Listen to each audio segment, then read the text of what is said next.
아버지께서 나를 보내신 것을 그들로 믿게 하려 함이니이다.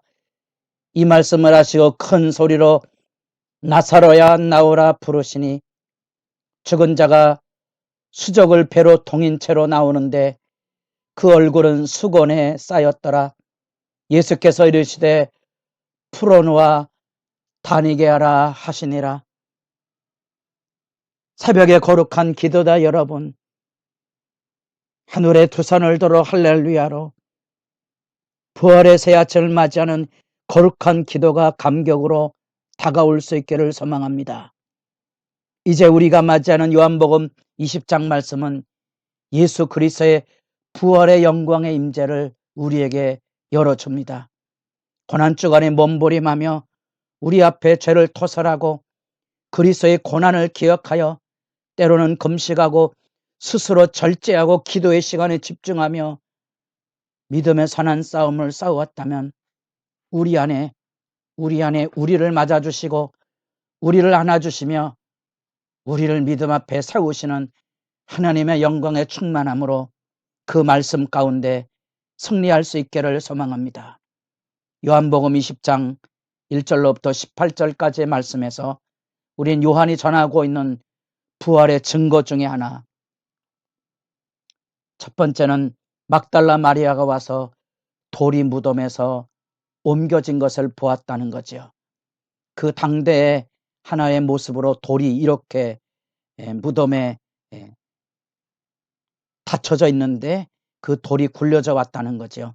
그 돌을 이렇게 굴려서, 그 증거가 요한복음의 부활의 메시지는 빈 무덤입니다. 이것은 지금 예루살렘에는 영국인이 관할하고 있는 정원 무덤의 하나의 모습입니다. 그 안에 담겨져 있는 빈 무덤의 실제가 여기 이렇게 나타나고 있고요. 그 빈 무덤을 통하여 구원의 증거가 사실이라는 것, 마치 예수님께서 죽으심을 로마의 군병이 알고 창을 찔러서 피와 물이 마지막 쏟아지는 것을 보았던 그 사실을 증언하는 증언이 참여했던 것처럼 이제 여기 나타난 빈 무덤이 그 증거가 되어서 예수 그리스도가 여기 계시지 아니하고 다시 살아나셨음을 증거하는 영광의 말씀을 우리가 읽어가게 됩니다. 바로 예수님의 십자가의 증언이 부활의 증인이 되는 거지요. 십자가의 사실을 지켜봤던 증인이 부활했던 그 사실을 증언하는 실제가 나타나게 되는데, 놀랍고도 안타깝지만 첫 번째 부활의 증인이 막달라 마리아라는 사실입니다. 다시 말하면 여인을 통한 증인이 되고 있다는 거지요. 당대의 문화적인 사회 인식 안에 여자는 어떤 법정 증인에도 유효성이 의심받는 그런 상황에 예수님은 도리어 역설적으로 예수님의 십자가에 동행했던 이 여인들 중에 그 중에 한 사람 요한은 막달라를 지목하여 부활의 증인으로 여기 세우고 있다는 사실입니다.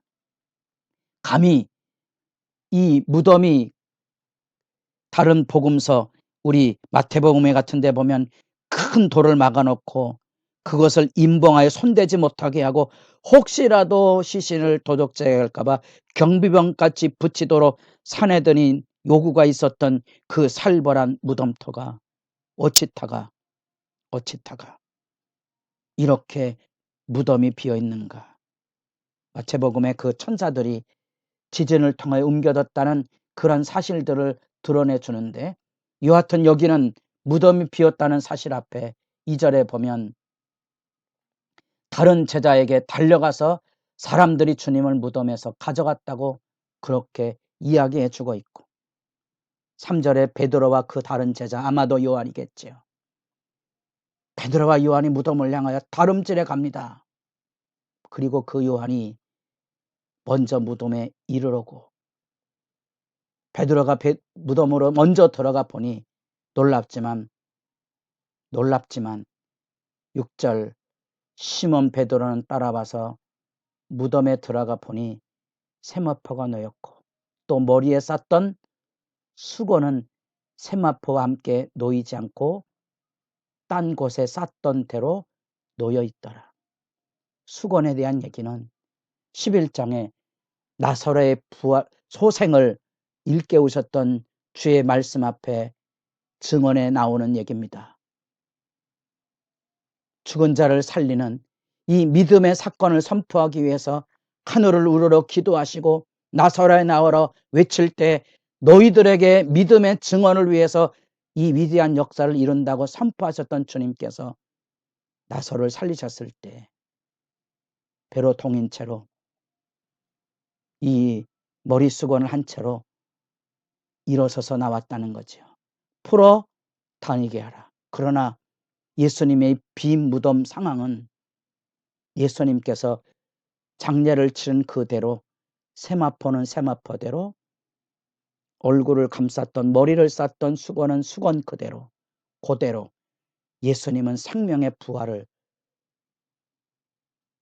여셨다는 거지요. 그것을 보고 그것을 믿음 안의 증거로 여기 나타나고 있다는 사실입니다. 9절 말씀에 그들은 성경에 그가 죽은 자 가운데서 다시 살아나야 하리라는 말씀은 아직 알지 못하더라. 이 구체적인 증거, 믿음의 증거가 성령이 임하기 전까지는 제대로 깨달아지지 못했던 거죠. 그러나 여기 부활의 증거로서 선연하고도 분명하게 예수 그리스도를 보고 믿게 하는 증거의 확신으로 일깨워주고 있다는 사실입니다. 성경은 이렇게 부활의 증거를 제시하고 부활한 예수 그리스도와 마리아의 만남의 이야기를 옮겨갑니다. 이 마리아는 무덤 밖에 서서 울고 있다가 무덤 안을 들여다보고 두 천사가 있음을 보았고 그 천사들이 여자여 어찌하냐 우느냐 할 때 내 주님을 옮겨다가 어디 두었는지 내가 알지 못하니 아직 부활의 소망을 갖지 못했던 부활의 사실을 이해하지 못했던 이 어두웠던 마리아에게 예수님께서 말씀하십니다. 동산지기인 줄 알고 울며 누구를 찾느냐 할 때 예수께서 16절에 마리아야 마리아야 양은 목자의 음성을 듣습니다. 진리는 생명을 살리는 말씀입니다. 마리아는 예수님의 음성 안에 드디어 믿음이 열리고 생명이 열려지고 선한 목자가 되시는 양들을 위해서 목숨을 버렸던 참 목자의 음성 예수를 만나게 됩니다. 예수님께서 나를 붙들지 말라 내가 아직 아버지께로 올라가지 아니하였노라 너는 내 형제들에게 가서 이르되 내가 내 아버지 곧 너희 아버지 내 하나님 곧 너희 하나님께로 올라간다 하라. 이미 요한복음 14장에서 16장 다락방 강화에서 누누이 얘기했던 아버지께로 가는데 이 부활의 예수님께서 이 부활의 증거를 전하기 위해서 일깨우신 말 너는 내 형제들에게 가라. 내 형제. 이제 예수의 제자들은 예수님의 십자가의 죽음으로 이루어진 구원의 역사의 완성을 통하여 이제 그들은 예수의 형제가 되는 영광의 역사를 누리게 된 것입니다. 구원의 영광을 누리게 된 것입니다. 그 역사 앞에 머물러 서게 된 거죠. 그리고 여기 내 하나님, 너희 하나님, 내 아버지, 너희 아버지 잊지 마십시오. 잊지 마십시오. 예수님은 제자들의 그렇게 13장에서 선생과 제자로 썼었지만 15장에 친구로 서서 사람이 친구를 위하여 목숨을 버리면 이에서 더 큰 사랑이 없느니라고 그 사랑의 본을 보이실 뿐 아니라 이제 주님의 십자가를 통하여 십자가상에서 보라 내 어머니라 요한에게 어머니를 부탁했던 새로운 천국의 가족이 열려졌던 선포와 더불어 이제 여기 내 형제들 제자들을 하나님의 형제로 예수님께서 맞아주는 사건을 우리가 만나보게 됩니다. 여기 그리스도의 십자가와 그 부활의 증인의 모습 앞에 우리가 이 고난주간에 몸부림하며 주님을 만나는 삶의 자리에 거룩한 기도의 전쟁의 사건이 얼마나 복있고 영광스러운 일인지 뒤로 물러가면 침륜에 빠지고 수치를 당할 것입니다. 믿음의 자리에 자기 본분을 잊지 마십시오. 생명을 쏟는 삶의 자리에 여러분의 얼굴이 있기를 바랍니다.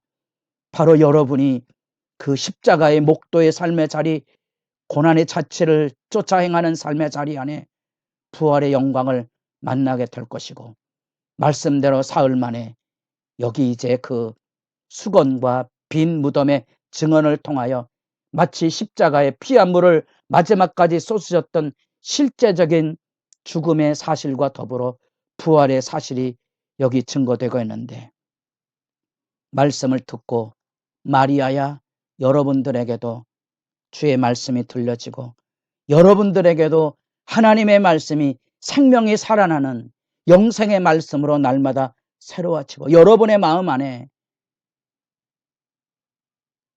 지금까지는 내 이름으로 구하지 아니하였으나 구하라 그리하면 받으리니 너희 기쁨이 충만하니라, 예수님의 이름으로 기도하는 영광이 있기를 바랍니다. 예수님은 바로 이 구원의 역사를 통하여 우리를 예수님의 형제로, 곧 하나님의 가족으로, 하나님의 아들로, 하나님의 딸로 맞아주셨다는 사실이죠. 부활의 영광, 그 주님에게서 여러분들이 하나님의 자녀가 된 영광을 바라보며 기뻐하고 즐거워하는 시간에 하늘 기쁨이 충만한 기도의 자리가 될 수 있기를 바랍니다.